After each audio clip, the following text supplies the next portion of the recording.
We got blowing dust, windy conditions, as well fire weather concerns returning back to West Texas.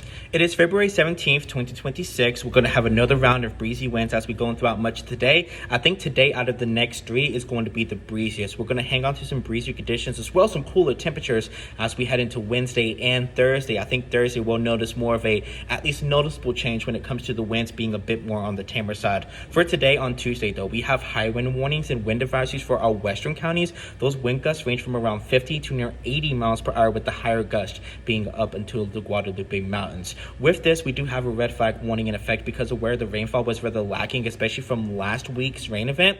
I do anticipate when a fire could spark, that could lead to some dangerous fire spreads rather quickly. So be mindful and practice fire weather safety today, and just make sure to limit any outdoor burning, especially with all the dry soils. That's why we do have a blowing dust advisory in effect for our western counties.